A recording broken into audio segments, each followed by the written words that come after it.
تخيل إن في أماكن على الأرض ما فيهاش بوابات ولا أسوار ولا حراس.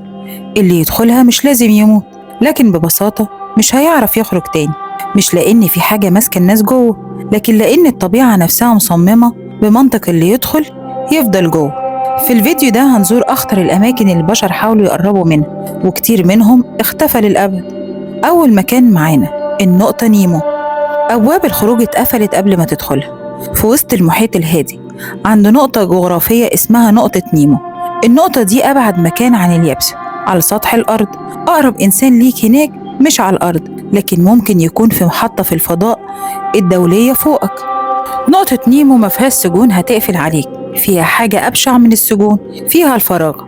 لو سفينة اتعطلت هناك مفيش غواصات، مفيش سفن مرور، مفيش رادارات، مفيش أقمار صناعية ممكن ترصدك. انت حرفيا اتشلت من الخريطة. كتير من الحوادث البحرية اللي اختفت بتمر من المنطقة دي بيختفوا بعدها، لأن الحقيقة إن مفيش حد ينقذك هناك حتى لو تهت. الساتر الجليدي، القارة اللي محدش يعرف شكلها بجد. في ساتر جليدي هائل ارتفاعه بيعدي 40 متر في بعض المناطق. مش مجرد جليد، ده حائط طبيعي ممتد بيقسم القارة وبيمنع البشر من الدخول لجواه. اللي حاولوا يتسلقوه كتير منهم ما قدروش يكملوا، واللي كمل مفيش ضمان إنه رجع تاني. أسوأ حاجة هناك جوه الساتر الجليدي في مناطق من القارة لا توجد خرائط لها، البوصلة بتتلخبط، المعدات بتتجمد، والأكسجين بيقل. ناس كتير وصلوا جوه لكن الطريق للخروج ما كانش موجود. في روسيا في كهف تحت الأرض اسمه غير رسمي كهف الرجل الساكن. الناس اللي بتغامر وبتنزل بتمشي بميل، وبعدين بتلاقي الطريق مستوي، وبعدين بتميل لتحت أكتر بشكل بيشبه مزلقان طويل. اللي يدخل بيقع لعمق ما يقرب من 200 متر تحت الأرض. المشكلة بقى إن مفيش مكان تقف عليه وتطلع تاني. الجاذبية والطين والمية المخلوطة بالرواسب بتخلي الطلوع مستحيل تقريبا. كتير من محاولات الإنقاذ انتهت بإنقاذ الجثث للأسف بعد ما الناس ماتت. مدينة بوفاليا، بوابة الهبوط بلا خروج. في البرازيل مكان اسمه بوفاليا، منطقة غابات مستنقعية، أرضها بتبلع كل حاجة تتحرك فوقها. اللي يدوس خطوة غلط رجله بتنزل أكتر، وبعدين جسمه، وبعدين ما بيبقاش فيه أي حاجة. الإنسان كله بينزل تحت الأرض.